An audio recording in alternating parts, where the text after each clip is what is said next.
Hello everyone, welcome to this slightly different video. It's all about content creation, this one. As you know, I like to do little off topics and discuss things that have come to the forefront. Now, we've had a Discord question in the life advice about content creation. I've also had a personal message recently about YouTube, and this is what this video is all about. I've been asked about content creation ever since 2011 when my GT Academy guide took off, really. And I've done guides even before racing. You know, my first ever video is a WoW guide. And I'll talk about the guides a little bit later on. So the whole point of this video is if you've ever thought about doing content creation, should you? Or maybe why you would or wouldn't do it. It's up to you, okay? This isn't a video saying don't do it, and this isn't a video about do it, okay? It's just to give you some information, okay? So, first of all, one thing I do like to get out there straight away, you don't have to be the best at a game to be able to do content creation for the game, okay? This is no offense to Jimmy, but I'm sure Jimmy would agree. He is not the alien of all aliens on iRacing, okay? He's good at the game, don't get me wrong, and he's very entertaining. And that's the critical part there. You have to be entertaining if you want to grow in terms of YouTube. People come for content creation.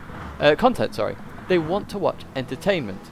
The other reason they might want to come to the channel, or a channel like you might want to create, is for information. So obviously I did guides originally. The guides are some of the biggest things on my channel, okay? My WoW video was like 120,000, and I only made the one WoW video, but a lot of people watched it. And I made that video for one person. One person I made that video for to help them improve in the game, and it just, went up like that ever since. But that's neither here nor there. So, it's either to be informed or be entertained. They're the two main reasons why people watch content, okay? So you can still be rubbish at a game and be entertaining, or you can be informative and help them. And again, you don't have to be good at a game to be informative about the game. You know, if you're going to help with a track guide, for example, just pointing out brake markers. It's just a bit of information that people can use to their advantage to try and improve themselves at a game. You don't have to be the best at something to do content creation. So just get that out there right now. So, the first question that you should ask yourself if you want to do content creation is whether you're going to do it for fun or whether you're going to do it seriously. Now, obviously, as you know, I do it for fun at the moment. But if you do it for fun, you've got to be careful of crossing over into that seriousness, because if you go serious, it loses the fun. And I think that's kind of critical that a lot of people don't realise. If you go serious and do it for a full time, that's obviously then your job. If you do it for your job, it may become less fun because you have to invest so much time into it in order to keep it growing and being successful. But we'll get onto the money side of that a little bit later on. So let's say you want to do it seriously, okay? You need to instantly understand the platform you're on. As I say, this is content creation as a whole. YouTube is very much an algorithm base, okay? There's lots of little analytics that YouTube looks for in order to promote content, and it will promote good... so they have developed an algorithm basically that looks at interactions, and anything that gets good interactions, they will promote, because that says to YouTube, a lot of people are watching that, they're interacting with that. That means they stay on the platform. And that's YouTube's goal in the end. They just want you to stay on the platform that little bit longer. Twitch is the same, but potentially they want you to subscribe, which is why obviously they do the Twitch Prime and stuff like that, so then you get more involved in that community. And so on and so forth with all the different social medias out there. Facebook Gaming, again, that's trying to link you to your family, make it easy shareable. Again, views there. There are lots of negatives, as I say. YouTube algorithm is a huge negative. Like, it's like an addiction to some people, and you've got to be so careful if you do it for fun that you do not get caught up in the YouTube algorithm, okay? It's critical you don't, because if you do, you're just going to stop straight away. So just be careful of that. You need to understand the negatives of your platform. Twitch, for example, I would argue can sometimes be hard to get exposure on. While it's easy to find a game, it may be hard to get exposure, get people to come and have a look at your content. But it depends. As I say, that's if you're doing it serious. I said I'll keep doing this as long as one person's watching or my life allows, and that's it. So I do it for fun, for the most part, as I say. I occasionally have to just pull myself out of going too serious, pull back to the fun side of Tidge. Now, say you've looked at platforms, you've understood the positives, the negatives. You need to then understand, what do you bring to the table that others don't? Because if you just create content that 10,000 other people create, and you do it in the exact same way, why would people come and watch you? Why would they? They wouldn't, is the answer. So you won't grow, and you trying to do it serious, it's not going to work out at all. Okay, so you've got to be careful of that. don't just do what everybody else wants to do. You do have to look for little quirks. So I'll give you an example of a quirk, okay? So, daily race guides that I do now, the weekly race guides. A lot of people do guides for the track guides, you know, there's loads of people that do track guides. And I've done track guides for ages. But what I saw there was that, you know, I didn't really understand the race for the week. You know, I would talk to you guys on the stream and be like, ooh, what's coming up, etc. But nobody really explained or showed the races that are coming up for the week. So I was like, well, why don't I show that? Why don't I experience the race and then give you guys an idea? So then you don't have to invest time if it's a really rubbish week. It's like there's a thumbs up and there's a thumbs down on the thumbnail. It quite quickly tells you, is it a good week or is it a bad week? That's the whole idea of it. And then we can show off some of the races, where to overtake, etc. And then you guys asked for the guide as well, you know, really getting specific on the lap guide. So I decided to, you know, add that in. But we'll get a bit more onto that later because there's some time factors in here that I really want to put across that will really open your eyes a little bit. Now, if you don't bring anything different to the table, you need to be able to do it better in order to grow, okay? So, to give you an idea, way back in I don't know when it was, but basically, when I was making videos quite a while ago, I realised how powerful the TV camera was in racing. So I decided to add it in the top right-hand corner. Now, I'm not saying I was the creator of that, but I didn't see anybody else doing it at the time, so I did that. Lots of people do that now. It's a really good idea to do that, you know. And then I looked at like GT Sport, for example, and you have the bars top and bottom. So I was like, well, how do I remove them? I looked to remove them, I removed them, and I've done it ever since. I've actually done that with a transfer of software as well, which is kind of difficult. But again, software we'll talk about in a second. But, you know, if you can do something better, be an innovator in that area, the genre you want to pick. I'm not even talking about racing here. This could be for anything. You need to be able to bring something better to the table, potentially. Look at innovations. You will need to develop as a person in terms of, okay, let's just say you start using Windows Movie Maker. You might then move on to Sony Vegas. I'm currently on Premiere Pro. And with the increase in, I would say, software technology, you'll be able to do unique and new things on each software platform, and it'll allow you to bring new ideas and better videos to platforms like YouTube and Twitch. I mean, Dr. Disrespect in his streams, you know, he's very focused on getting that sort of TV aspect in his streams, which is kind of cool, you know, the transitions, going to different stages essentially. It's very well done, and he's obviously forward about that, and that's why he's so massive the way he is, because it's entertaining content, and he's really put, you know, a unique factor on his streams. So what I want to talk about now is some of the sacrifices you'll have to make. So if you go serious now, okay, with YouTube, and you could argue this is for fun as well, but let's look at this from a serious side. You are going to have to make sacrifices. Even if you want to do it for fun, you will have to make sacrifices. And I don't think people realise how much those sacrifices are to you. So, let's talk about friends and social circles first of all. Let's say you are, or have to race on a Saturday and a Wednesday because that's when you film your content to get videos out, because that's the FIA. Suddenly if your friend says, oh, do you want to go out on Wednesday night? You're now making that decision in your head, oh, I can't do that, I've got to film a video. So, instantly you're making sacrifices there with your friends and your social circles. Now some people will understand this, some people won't. And while you may look at that and go, huh, okay, whatever, I don't care about friends, mentally, it is very impactful. Okay, you've got to be very careful of that. This is also the same with family. And now I can give you a really good example of this. And some of you will be like, oh my word, Tidge. So, about 3 years ago, this is when I was really into the Project Cars esports scene.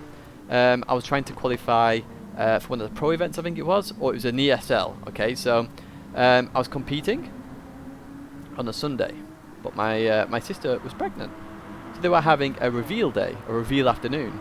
So everyone was getting round, and they were going to just blow a party popper, and you'd see a colour blue or pink for boy or girl. Now I actually stayed home to race because it was esports, so I missed this. Again, that's a huge sacrifice in the end. Do I regret it? I don't regret it, but that's the kind of sacrifice you may have to make. You may have to sacrifice family engagements. If you want to really do this seriously, you will have to sacrifice engagements. You have to be so careful of this. Again, it's mentally straining. You do have to be careful with this. Relationships. I know a lot of you guys will be late teens, early 20s. I mean, you know, I'm 30 now. Tidge is old, yeah. But again, relationships are very very, very hard to deal with, okay? Because you look at your friends who potentially don't do content creation, or don't care about it in the slightest. They're getting into relationships. The norm is to get into a relationship, you know, get married, start a family, and all that stuff. But if you do content creation, you don't necessarily, or you necessarily might find it a lot harder to do this. You know, again, it's the sacrificing of time. Let's just say you meet a girl and she goes, "Oh, do you want to go on a date on Saturday night?" Uh-oh, FIA night, gotta be careful. See what I mean? Very quickly again, and that is a big mental strain on a lot of people, because they obviously see this in social media, see what other people are doing.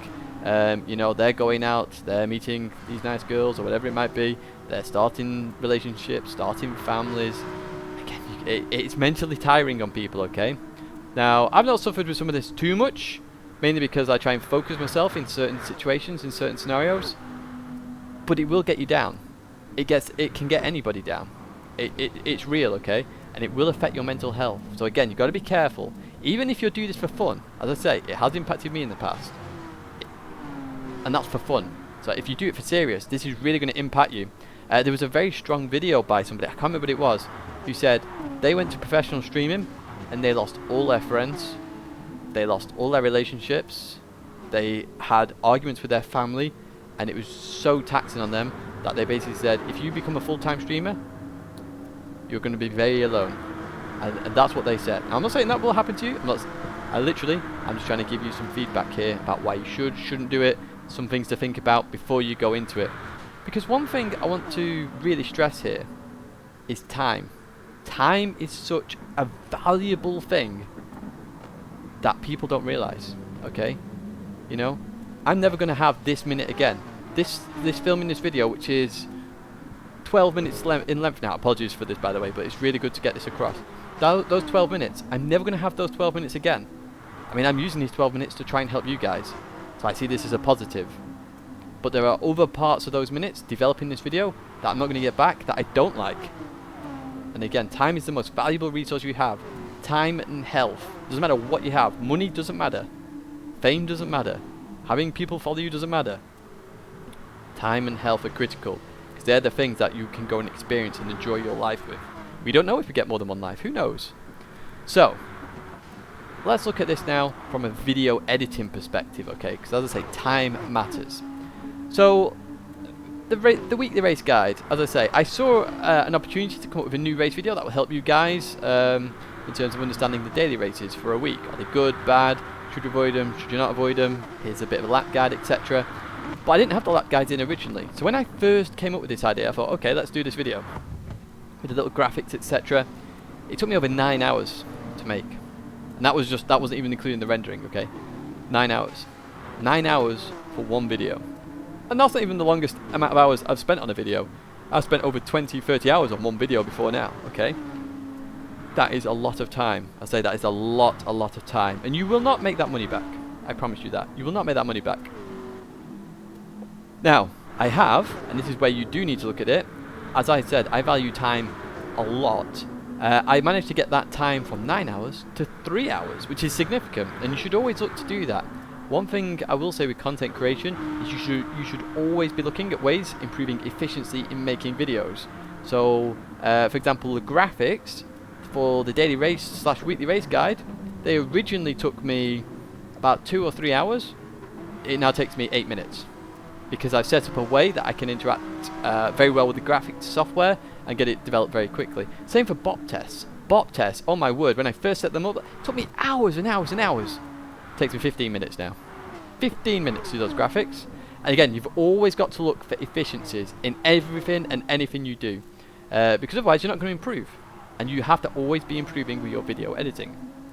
But anyway, I digress. I got that down to 3 hours a week, okay? And then a lot of you guys were like, well, I don't see your break markers, Tid. You're saying them, but I don't see them. Can you please, stop, focus on them? So I thought, okay. I was doing the Ultimate Track Guide series, which I will get onto again soon, don't worry, folks. But, I didn't have all the tracks. So I was like, okay, what I'll do is I'll stop at each of the break markers for 10 seconds. Now that pushed my 3 hours to 5 hours. So that one positive impact. I do like doing the weekly race guide videos, by the way. I really do enjoy it because I get to race, I get to look at the videos, do some funky editing if I can. but that pushes it from 3 to 5 hours. So every week it's between 5 and 6 hours. Okay, that doesn't include rendering or upload times or thumbnails. It's 3 to 6 hours in reality, because sometimes Premiere Pro likes to pleb itself sometimes. So that's a lot. You know, every week. There's 52 weeks in the year. If we say it's 6 hours a week, that's a huge amount of time. Okay, huge. That's a lot of time that you could be doing something else. Now, let's put that into some mathematical equation, okay?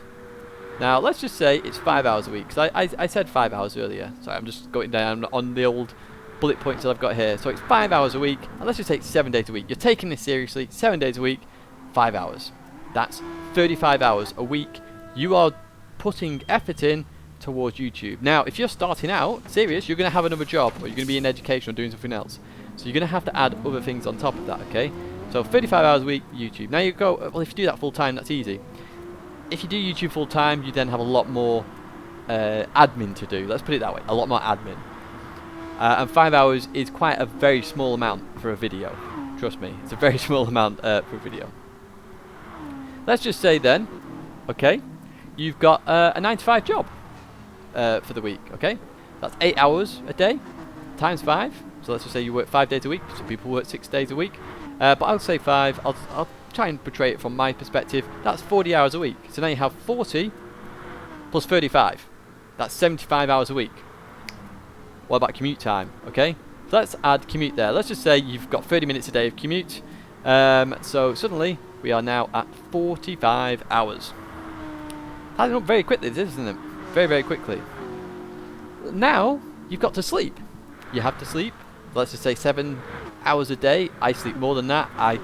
For me to be very refreshed, it's 8 hours at least, and normally 9 hours really gets me set up. Now obviously if I'm not at work and I'm on a holiday week, I need less sleep, but the more you work, the more you need to sleep. And I would constitute, if you're trying to go serious on YouTube, it's work, it's your second job. So let's just say it's 7 hours 7 hours a night of sleep for 7 days a week. Obviously that's 49 hours. That's 35 hours for YouTube, that's 45 hours for work, plus 49 hours for sleep. You're at 129 hours. Okay, so now you're thinking, but there are 168 hours in a week, by the way. So 129 hours pure work. So 168 hours in a week. So now you're going, excellent, 39 hours to play with there. Loads of time I can go socialise, I can do whatever else. Now think about what you've got to do in those 39 hours. You got friends, you got family, you got to eat, you got to do all your other jobs, you know. You might want to go visit some friends. Suddenly that's a load of hours taken out your way. You might want to go go-karting, go to the theme park. And you got to remember, that's total across the week, 39 hours. There's not a lot of time in that at all. And that's the minimum I'm saying there. That's the minimum. So suddenly you're full-time, YouTube, work, sleep. That's your entire week. You sort of don't get to do anything else. It's kind of crazy. And this is why I say friends, family, relationships take a huge strain there, because you are sacrificing so much to try and do this. And not everybody's successful, okay? You know, there's always this big promotion that everyone's a winner and everyone's going to do well. That's not true. That is seriously not true. YouTube could fail tomorrow. YouTube could go, we're not going to play anymore. We're going to stop running ads. We're not going to give any more money out. Boom. You've just spent years of your life trying to earn money on YouTube. And it goes like that. Like that. Dr. Disrespect with Twitch signed a multi-million-dollar deal. Twitch ended it in an instant. In an instant. Now obviously he can grow his community on YouTube, that's absolutely fine. But these companies hold the power to everything. YouTube changed their algorithms, I don't know what it is, 5-6 years ago, for ad revenue. So some creators had to go back to work. They couldn't survive on the new algorithm. Same principle. They can change it at a heartbeat, so just be very careful of that. You're investing all this time doesn't mean you're going to get any reward for it. And that's one of the things I really want to get or past you. Because, as I say, family and friends, they have a big impact on your life. You may not know it, you may know it. I didn't stream on Tuesday, for example, and I said I would do, because I spent longer seeing my niece and nephew and my sister and my brother-in-law. And I came away at 9 o'clock at night, And I was smiling my head off because I hadn't done that in a while. And I've been talking to them about saying that, you know, with my house move and work, my time, I don't have enough time to do stuff. So I'm currently restructuring my life in a way that I can still do the fun things of content creation because I enjoy it, work, and enjoy time with family and friends. So just be careful of that. I just thought I'd get that across to really demonstrate just how much content creation can have an impact on your life. You're not always going to be successful, okay? YouTube's algorithm is crazy in terms of its impact on YouTubers as a whole, you know? If you have one bad video, it can really nuke you in the algorithm, and then you've got to build all the way back up, and then one dodgy video, and then all the way back up.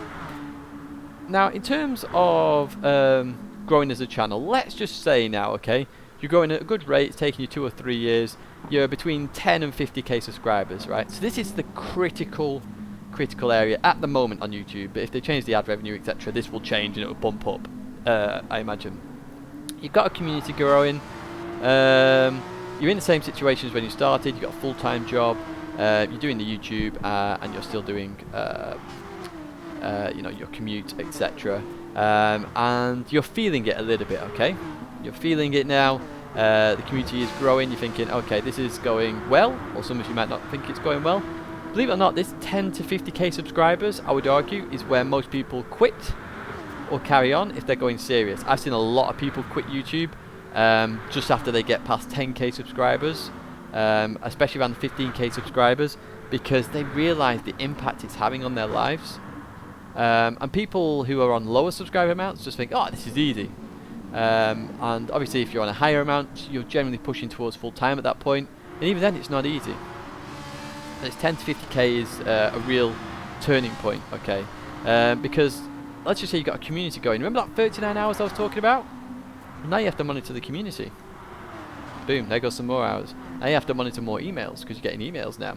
Apologies to anyone who's emailed me recently, it's just busy with the house, I've not responded. So that 39 hours now goes down to 35 hours, 34 hours, 30 hours, 25 hours. Notice how this time is constantly going down. There's only a finite amount of time. You can't create time.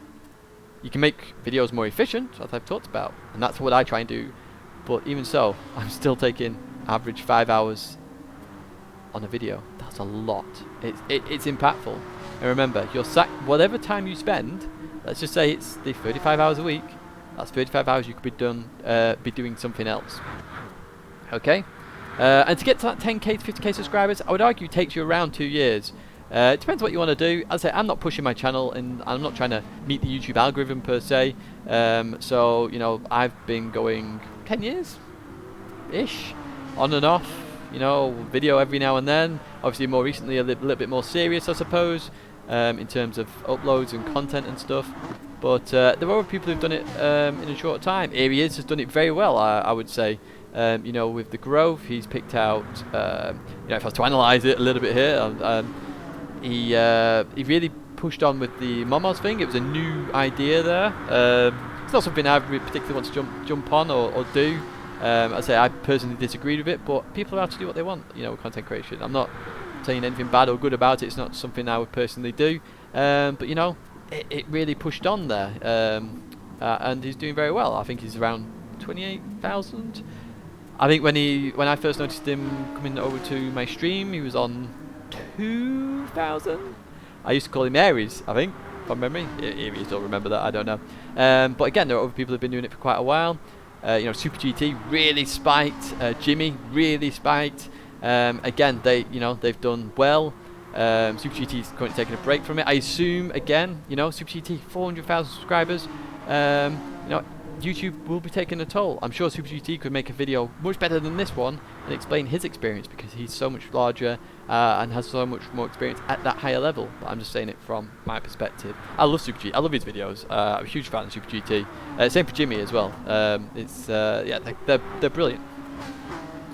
So you're probably going, well, Tid, you sacrificed all that time. Why do you do it? So I started it for fun and to help people. So as I say, my very first video was a video guide. It was a WoW video guide, okay? And literally, that was for one person. So I was in a guild. So if you don't know WoW, it's an MMORPG. It was in Wrath of the Lich King, if you really want to know expansion. It was Ice Crown Citadel. And I was getting very high percentiles on my character. I was always the highest warrior DPS. I was always DPS is damage per second, so I was always doing the highest damage essentially. I'll try not to use WoW terms here. And they approached me and said, how do you do it? How do you always get to the top? So I was like, I'll make a video for you, I'll explain it. And I made it in a way that it could also help his friends and help people. So I made the video, I put it out there, and then forgot about it. And I'd say that's my highest performing video ever, still, to this day. Now, you could argue that if I'd have carried on making WoW videos, I could be on a huge amount of subscribers. But again, I was only doing this for fun. I didn't even really see the impact of YouTube at the time. I then made the GT Academy guide. Again, because people kept saying you can't do it on a pad. So I was like, well, yeah, you can. Just, honestly, I'll try and help as best as I can. So I created the guide, which was ridiculously long. And I actually would thank GT Planet here to some extent, because they actually posted it on their front page. And, you know, I'm very thankful for that. I can't remember which author published it, but I've met Jordan over the years, and really nice guy, same with Andrew as well. You know, GT Planet's a great community to be involved in. But again, that helped a little bit, and then I stayed around 2,000 subscribers for ages. I kept putting out videos. Occasionally I would think about going serious, and then I'd stop again. And then, yeah, I'd say I just do it for fun. I love streaming. I'm so glad I get to stream. I like making videos like this that just here to help you. This is all it is. I'm not making this for views or anything. You want to do content creation? Watch this video. You might want to take something away from it. You might want to think about it. Again, it's your life, it's your time, your situation. You choose what you want to do. Okay? I don't do it as a job. I don't necessarily want to upload or stream every day. My job is 9 to 5. That's what pays for the house. That's what pays my bills. Okay? Anything I've earned on this channel, I suppose I should get onto this, because people go, oh, Tidge, you get donations and stuff. I am very thankful for any support to the channel. I've never taken away a penny from this channel. I have always earned a negative, which means I've put more in than this channel has ever earned. Now, I will say that this also includes me using better technology.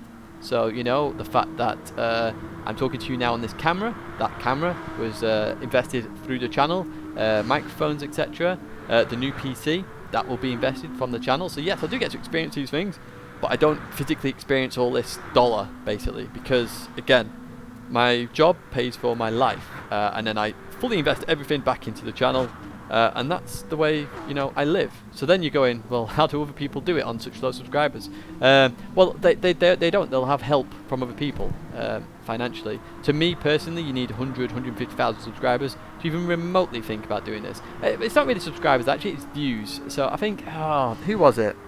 I think Hammer Studios Gaming or something like that. I can't remember. So you can check this stuff on Social Blade.